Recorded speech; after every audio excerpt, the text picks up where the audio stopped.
चलिए भाविक भक्तों, अब हम पढ़ रहे हैं मिस्टर F.W. टेलर्स के प्रिंसिपल।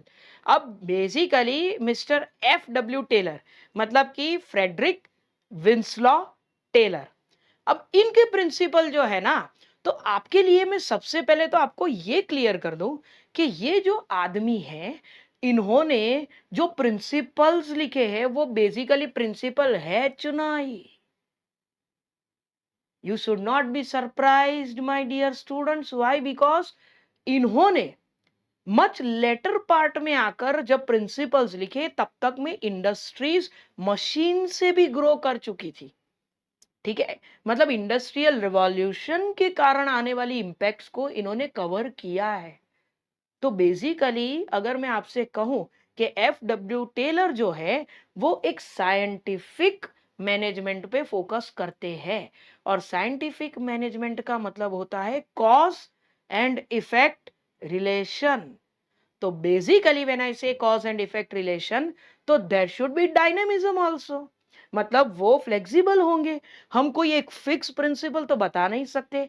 तो यहीं से आप अपने आप को करेक्ट कर लीजिए दोस्तों कि फ्रेडरिक टेलर जो है, इन्होंने जो प्रिंसिपल्स दिए वो बेसिकली एक बेसिस ऑफ एस्टैब्लिशिंग प्रिंसिपल है। They are not clear principles.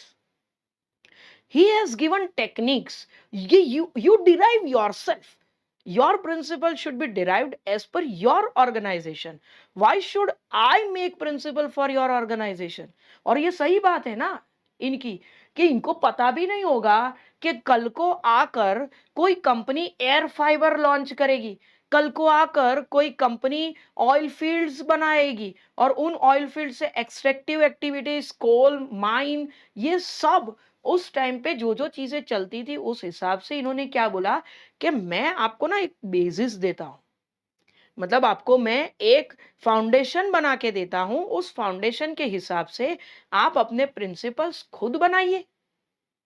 अगर आप मैनेजर हो, आपका ऑर्गेनाइजेशन है, तो आप ही को बनाना पड़ेगा, क्योंकि मैं जेनेरिक चीजें बता सकता हूं, है ना।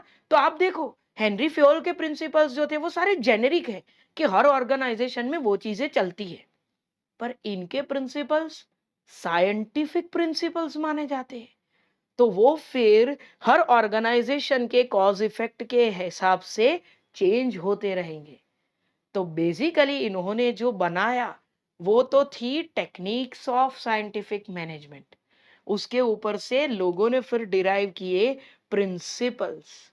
तो basically the first principle says that principles of management are sciences and they cannot be expressed as a rule of thumb. अब सबसे पहले ये समझ लीजिए what is rule of thumb. Rule of thumb is considered to be king's rule, मतलब autocratic leadership. When you suppress a person with your thumb, मतलब कि when you keep a person under your control, is known as rule of thumb. और यहां पे इन्होंने क्या बोला कि ये साइंटिफिक है, ये लॉजिक्स, इसमें कोई रूल ऑफ थंब अप्लाई हो सकता नहीं है। मतलब ये फ्लेक्सिबिलिटी पे डिपेंड करते हैं और अपनी साइंटिफिक रिसर्चेस पे भी डिपेंड करते हैं। दूसरी बात, any organisation needs harmony and not discord. Discord का मतलब है कनेक्शन वीक होना। तो बेसिकली इनका मतलब क्या है, प्रिंसिपल्स ऐसे बनाओ जो हार्मनी क्रिएट कर सके, ना कि उनके बीच में भेदभाव क्रिएट करे।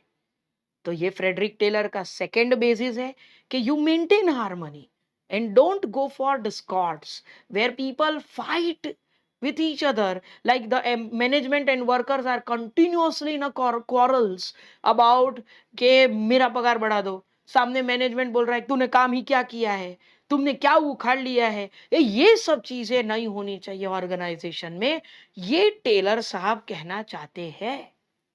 तीसरी बात इन्होंने क्या कहा पता है, इंडिविजुअलिज्म को छोड़ दो, मिलके काम करो। मतलब अपने अपने बारे में सोचना बंद करो, हम साथ साथ है की तरह सोचना शुरू करो। मतलब मैं की थियरी भूल के हम की थियरी पे आना है। तो ये चीज किसने बोली, फ्रेडरिक टेलर ने। उसके बाद में उन्होंने क्या बोला पता है कि प्रिंसिपल्स जो है ना भैया, वो मेंटल रिवॉल्यूशन होते हैं। मतलब कि वर्किंग एनवायरनमेंट को हेल्दी बनाने का एक पर्सपेक्टिव है। तो आप ऐसे प्रिंसिपल्स डिजाइन करो जिससे ऑर्गेनाइजेशन में मेंटल रिवॉल्यूशन आ जाए। ये नहीं कि जो चला आ रहा है बरसों से वही ट्रेडिशनली हम फॉलो किए जा रहे हैं, उसी लाइन लेंथ में हमारे ऑर्गेनाइजेशंस चले जा रहे हैं। नहीं नहीं नहीं नहीं नहीं नहीं, हमको वो नहीं करना है। मतलब बेसिकली इनका कहने का मतलब क्या है पता है? कि एक जंगल में सिर्फ चींटियां ही चींटियां हो ये संभव नहीं है। एक जंगल में चींटी भी होगी, बंदर भी होंगे, हाथी भी होंगे, घोड़े भी होंगे, गधे भी होंगे, कुत्ते भी होंगे, जंगली कुत्ते भी होंगे, है ना, गीदड़ भी होंगे, शेर भी होंगे, सब होंगे। तो जब सब है तो सबकी अपनी अपनी सोच भी है, और इन्हीं के बीच में हमें क्या क्रिएट करके रखने का मांगता है? Healthy working environment. तो ये चार चीजें जो आपने पढ़ी, ये चारों चीजों में कहीं भी उन्होंने प्रिंसिपल नहीं बोला। उन्होंने क्या बोल दिया कि बेटा आपका प्रिंसिपल जो है ना, वो साइंटिफिक होना चाहिए, रूल ऑफ थंब नहीं। दूसरी बात, हार्मनी क्रिएट करना चाहिए, डिस्कॉर्ड नहीं। तीसरी बात, कोऑपरेटिव होना चाहिए, इंडिविजुअल नहीं। चौथी बात, it should create a revolution in people's mind. पांचवी बात, उन्होंने क्या कहा? Development of each and every person होना ही चाहिए। क्यों होना चाहिए सर? फॉर हिज और हर एफिशिएंसी एंड प्रोस्पेरिटी। अब ये इनका थॉट जो है ना, it is considered to be one of the thoughts which were given in the ancient times but for a modern industry. कि देखिए, एज अ मैनेजर आप जब डिजाइन करते हैं ना अपने प्रिंसिपल्स, तो उनको इस तरह से डिजाइन करो कि आपके ये जो सबॉर्डिनेट्स है वो कुछ सीख पाए, वो ट्रेन हो पाए, वो कुछ नया कर पाए और नया करके अच्छा कमा भी पाए। तो ये चीज इन्होंने सोची थी, जो आज के प्रिंसिपल्स में बहुत लागू करी जाती है। तो ये एक बहुत बढ़िया बेसिस था। उसके बाद उन्होंने जो बेसिस दिया वो था standardisation and simplification of work. और इसका मतलब क्या है पता है? कि आपको जो भी काम करवाना है ना, उस काम का एक स्टैंडर्ड डेवलप करो। मतलब कि हमें रिपोर्ट अगर करना हो किसी के बारे में, तो हम कैसे रिपोर्ट करेंगे अगर उसका कोई बेसिस ही नहीं है जज करने का? तो रिपोर्टिंग के लिए हमको पाइए what is called standard set करना, कि भैया इस स्टैंडर्ड का काम तो होने को ही मांगता है। अगर नहीं कर पाए ना तो रहने दो फिर। दूसरी बात, सिंप्लीफाइड करो काम को। मतलब हमें अननेसेसरी वेस्टेजेस को अवॉइड करना है। और सिंप्लीफिकेशन का दूसरा मीनिंग क्या होता है ना मित्रों, ये बहुत ध्यान से समझना। देखिए, हर व्यक्ति को जीने के लिए तीन चीज चाहिए: रोटी, कपड़ा, मकान, है ना। आप में से कोई बोलेगा सर मोबाइल फोन भूल गए आप। ए भूला नहीं हूं मैं, भूला नहीं हूं मैं। मोबाइल फोन का जरूरत नहीं है। बेसिक नेसेसिटी क्या है तुम्हारा? रोटी, कपड़ा, मकान। तो वो जो रोटी, कपड़ा, मकान है, इतना सिंपल सा नीड है अपना, और हम कहां कहां घूम रहे हैं। ऐसा तो नहीं है कि दुनिया जब फीचर्ड फोन चलता था तब दुनिया रुक गई। फीचर्ड फोन म्हणजे वो बटन वाला फोन, तब किसी की दुनिया रुकी क्या? अरे जब फोन ही नहीं था, जब तक ग्राहम बेल नहीं था, तब तक क्या दुनिया बंद थी? नहीं, दुनिया चल रही थी। तो मेरे मित्रों, अगर दुनिया चल रही थी तो वो दुनिया जो चल रही थी वो सिंप्लीफाइड चल रही थी। मतलब जितनी कम फैसिलिटीज उतना बेटरमेंट ऑफ लाइफ। तो वही चीज समझो, यहाँ पे हेनरी फ्योल के प्रिंसिपल्स कुछ और थे। वो बोल रहे थे कि हमें बिहेवियरली ये सब चीजें करनी है। ये बंदा साइंटिफिकली बोलता है काम स्टैंडर्ड के हिसाब से करो, लेकिन सिंप्लीफाइड रखो। और इसका मतलब क्या है पता है? सिंप्लीफाइड रखो का मतलब यही है कि जितना जरूरत है उतना ही करवाओ और उतना ही पे करो, ताकि तुम्हारे कंपनी में भी बैलेंस बचे। Next thing that he developed was functional foremanship. Now, what is functional foremanship? So he wanted to say this, that there should be a supervisor. There should be some person to control the activities of the other. अब in this sense I don't mean negative control, मतलब I don't mean to say that we should keep continuously biting that person for not doing the work. We should even try to motivate that person. We should even try to guide that person. Basically हमारा मतलब क्या है पता है? एक बंदे के सिर पे किसी को रखना तो चाहिए ही। क्यों? क्योंकि अगर मैं किसी को नहीं रखूंगा ना, तो वो फिर अ कैटल विदाउट अ कैटल का जो बरवाड़ है, जो जिस अगर मैं किसी को नहीं रखूंगा ना, तो वो तो फिर बिना मास्टर के सर्कस में छुट्टा घूम रहा हाथी है। अब वो किसी भी दिशा में जा सकता है।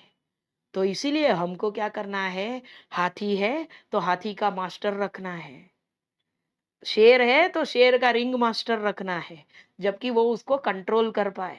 तो जिस हिसाब से व्यक्ति है उसके हिसाब से उसके सिर पे कोई ना कोई होना ही चाहिए। That is what is functional foremanship. Next, method study. अब यहां से उनकी टेक्निक्स जो है वो एस्टेब्लिश करी है उन्होंने। उन्होंने क्या बोला कि बेटा एक काम करो, मेथड स्टडी का इस्तेमाल करो, scientific method study. Now what does that mean? तो उसका बहुत सिंपल सा मीनिंग क्या है पता है? कि भैया हम काम करने वाले हैं, ठीक है, पर वो काम दो तरह से किए जा सकते हैं। अब दो तरह से मतलब मैं आपको एक एग्जांपल देता हूं कि मुझे ये कान को पकड़ना है। अब इस कान को मैं ऐसे भी पकड़ सकता हूं और ये हाथ से घुमा के या इस हाथ से ऐसे भी पकड़ सकता हूं। पर सबसे सिंपल रास्ता कौन सा है? कि भाई ये पकड़ लिया फट से। तो बेस्ट पॉसिबल वे ढूंढो काम करने का। That is what is method study. तो most appropriate way of doing is called method study. Second, motion study. Now my dear students, आप लोग मोशन स्टडी तो बहुत इजीली अंडरस्टैंड करते हो। पता है कैसे? दो लेक्चर्स के बीच में जो हम टीचर को पूछते कि मैं आई गो टू वॉशरूम, तो वो जो हमारे ब्रेक्स है और उन ब्रेक में जायज कितना है? आपको 5 मिनट लग सकती है, 6 मिनट लग सकती है, 7 मिनट लग सकती है। भैया आप अगर 20 मिनट के लिए वॉशरूम ब्रेक में गए हो, तो इसका मतलब यही है कि आप सिर्फ वॉशरूम में नहीं गए, आप वॉशरूम के साथ दूसरे अन्य क्लासरूम में घूम के भी आए हैं। मतलब अपनी अगर कोई सखी सहेली किसी मंडली में अलग जगह बैठी है, तो आप उन्हें भी एक बार अपना मुख दर्शन करा के आए हैं या उनका मुख दर्शन करके आए हैं। तो बेटा ये अवॉइड होना चाहिए। इसीलिए फ्रेडरिक टेलर ने क्या बोला कि there should be a motion study. मतलब एक व्यक्ति इस काम को इस तरह से अगर कर रहा है, उसे इतना टाइम जा रहा है, तो दूसरे व्यक्ति को इतना काम करने में क्यों टाइम ज्यादा जा रहा है? कहीं ऐसा तो नहीं कि वो व्यक्ति किसी और काम में खोया हुआ है। So that is what is motion study, where we need to study the unnecessary, incidental and unproductive motions. Next is time study. अब यहां पे ये बंदे ने क्या बोला पता है? कि आप लोगों को काम दो, लेकिन एक टाइम भी उनको दो, क्योंकि वो टाइम ना उनको कंट्रोल करने में काम लगेगा।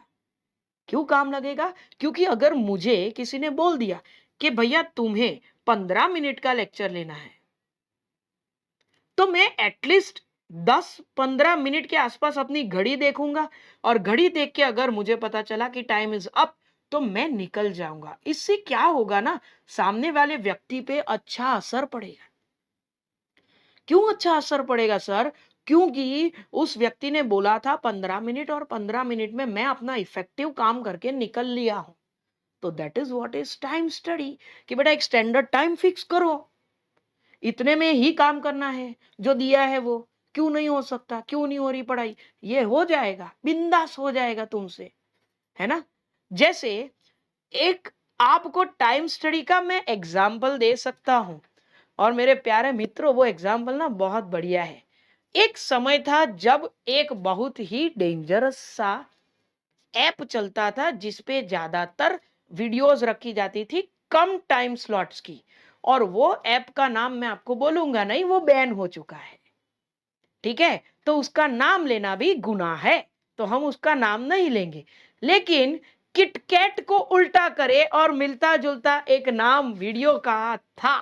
उन एप्लीकेशंस में आपने देखा था क्या, एक व्यक्ति जो पहले 30 मिनट का वीडियो देख के भी नहीं थकता था ना, उसका टाइम दिमाग का ऐसा सेट कर दिया गया कि वो बंदा अब 60 सेकेंड्स के वीडियो देख रहा है। और ये कंटिन्यूअस वॉच कर करके हम इतने एडिक्ट हुए कि हमारा टाइम ऑफ फोकसिंग कम हो गया है।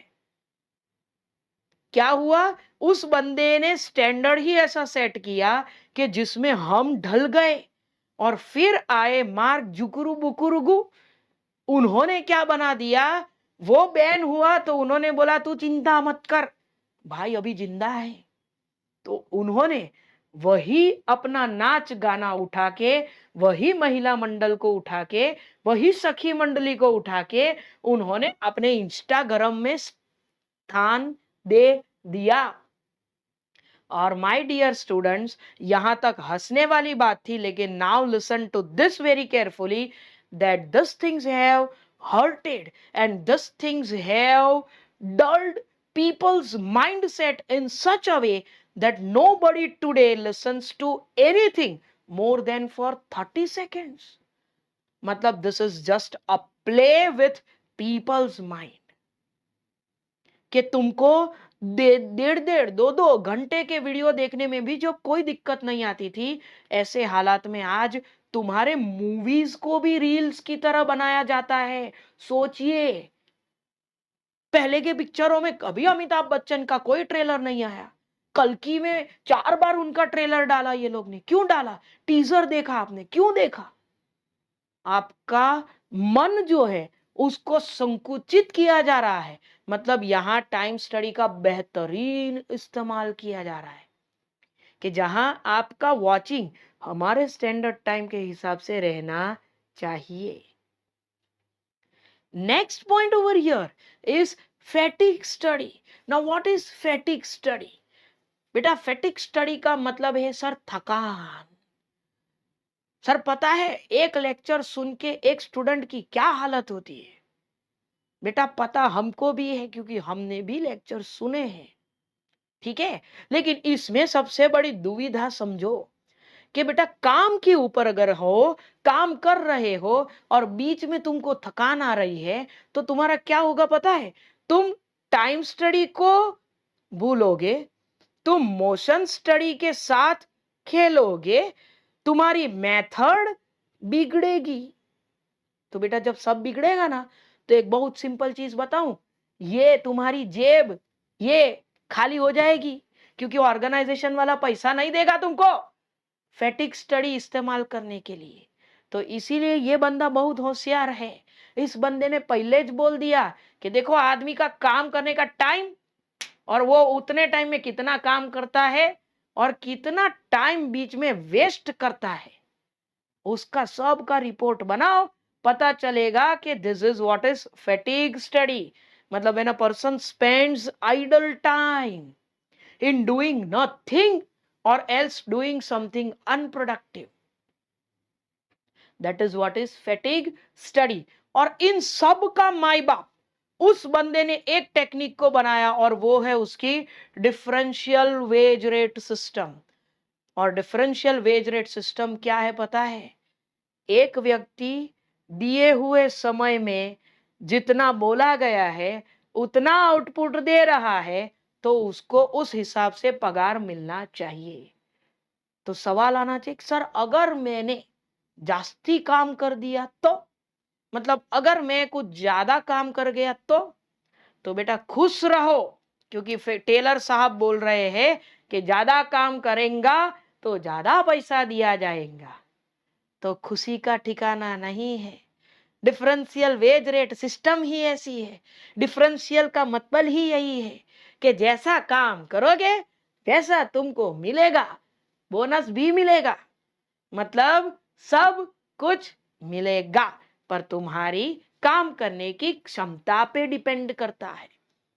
So let's quickly recap what this person has said. This person has not given principles. He has established standards on the basis of which you can define the principles. The first thing he said is that principles should be scientific. They should not be rule of thumb. किसी को suppress नहीं करना है. दूसरा, he said there should be harmony. मतलब कि people should be taken together. No, don't create walls between them. Okay, this is management and this is workers level. No, don't do that. Next, what he said was cooperation, which means that okay, we should not think of individuals. We should think of all together. Cooperative nature. Then he said principles should be such that they can bring out mental revolution in an organization, which means that there should be a healthy working environment. Next, he said was that a principle should be developed in such a way that if an organization's worker goes out, he may say, okay, my organization takes care of my growth also, my development also, my training also. Next, what he said was give work to people in such a way that it should be a standard. Matlab, there should be a standardified work. Next, what he said was the work should be simple also, that the person may not feel of not doing it. Next, what he said was you keep a watch on everybody. Why? Because if you don't keep a watch, the people may go in any direction. So you keep a watch, you make a functional foreman for everyone. Next, what he said was that there should be a method, and that method should be given to the workers, and the workers should follow the method. Why? Because it is the most appropriate way of doing the work. Next, motion study, wherein we will judge, we will report to people's unwanted movements. मतलब we will be checking out for people's unwanted movements. Next is time study, where we will check that how much time has been given to do how much work and what time this person is taking. So we will have a standard time and then the variations will be noted. And next is fatigue study, where we will check a person's fatigue level. मतलब how much a person feels fatigued, yeah, tired when he does this work, and what should be the allowed time of intervals to that person. And the last is differential wage rate system, wherein I mean to say that if a person works for this many hours, the standard work, pay standard. If he works more than the standard, pay him more, because he has efficiently involved himself more to the organization. ठीक है? So this is what is the understanding of Frederick Taylor's principles of scientific management.